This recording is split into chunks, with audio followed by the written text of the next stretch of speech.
এই কার কাছে লাইটার আছে? লাইট আছে কার কাছে একটু? গ্যাস লাইট গ্যাস পুরো বানান অনেক ঠিক স্যার। এতটুকু না, কয়টা চুলা জ্বালান আপনি? একটাই? এখানে তো স্যার আপনার দেখানোর জন্য এটা রাখছি 20টা চুলা জ্বালানো যাবে। বিভিন্ন ফ্যামিলি অলরেডি 8টা চলতেছে। 20টা ফ্যামিলিকে দেওয়া হয়েছে। এতে তো আপনার যে গ্যাসের মানুষের মধ্যে যে একটা গন্ধ হয় রান্না বান্না এখানে মনে হয় আছে, আমার এখানে নিয়েছিল প্রতিবেশী, উনি থাকলে একটু সামনাসামনি শুনতে পারতেন। কোনো ইয়া নেই, দুর্গন্ধ নাই, ওনাদের কোনো কমপ্লেইন নেই। না ঠিক আছে, বন্ধ করে দেন। এটা একটু দেবেন, প্ল্যানটা দেখেন।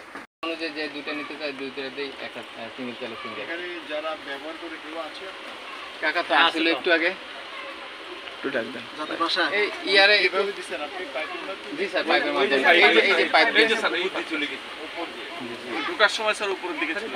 আমরা পিভিসি পাইপ ব্যবহার করি, তো মাটির নিচে যে বাচ্চারা দাওটাও নিয়ে যদি কখনো এই রহিম ভাই আপনারা একটা বলে তো এজন্য আমরা এটা উপরে দিই। যদি স্যার এই পাইপটা হইতো তাহলে এটা তো কস্টিং এই যে আসলে আবার বৃষ্টি দিকে গেছে। কস্টিং দিয়ে স্যার এটা একটু ভিডিওটা নিতে লাগবে। স্যার আমরা সারা দিকে এসব ব্যবহার করতে 60টা পুরো 2500 সেট। এটা ভালো, এটা মানে ব্যাপক করার কথা। যে স্যার 28টা চুলা জ্বলে স্যার। আর আপনার তো জি স্যার আমরা আমাদের 2 লাখ টাকা দিয়েছে। অন্যদেরকে উদ্বুদ্ধ করেন, যাদের এই ধরনের খামার আছে, তারপরে গরু আছে, অনেকে দেখেন গরু পাচ্ছে। ভিডিওটা আপনার এবার দেখা গেল যে কোরবানির গরু আর বাইরে থেকে আনতে হয় না, আমাদের দেশে সারপ্লাস, তাই না? ভিডিওটা ফুল করে গরুর দামও কিন্তু খুব একটা বেশি ছিল না, এটা রিজনেবল প্রাইস ছিল স্যার। রিজনেবল প্রাইস ছিল। তো যাদের গরু আছে আপনার ফ্রি গ্যাস পাচ্ছে, তাই না? গ্যাসটা তো হলো আপনি লোন, গভর্নমেন্ট লোন দিচ্ছে, আপনি সেটা আবার কি দেবেন? আপনি ইন্টারেস্ট কত? আমাদের স্যার 5 সার্ভিস চার্জ মাত্র 5%। স্যার আমরা স্যার সার্ভিস চার্জ বলি স্যার, ইন্টারেস্ট এবং বলি ডিক্লারিং মেথড আরো কমে আসছে। আরো কমে স্যার একটু কমাই দাও। 2.6 কমর আসমান হারে কমে। স্যার আমরা ওই সারা দিকে বলছি ওটা 30টা চুলা জ্বলে স্যার।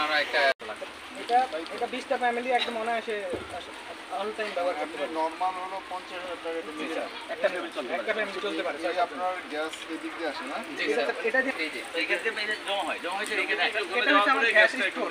এখানে গ্যাস এটা হচ্ছে স্যার, এই যে ময়লাটা পরে গ্যাস হওয়ার পরে এটা প্রেসারে দিলে ওই দিক দিয়ে যাবে না স্যার। এটা হচ্ছে আমাদের গ্যাস বেশি, তো আমরা সাপ্লাই নিতেছি না, গ্যাসটা অনেক বের হয়ে যাচ্ছে। ওভার গ্যাসটা ওভার ফ্লো দিলে ওটা বের হয়ে যাচ্ছে।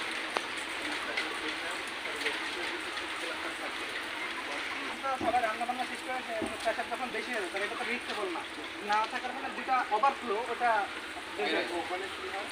ওটা কিন্তু স্যার লাস্টে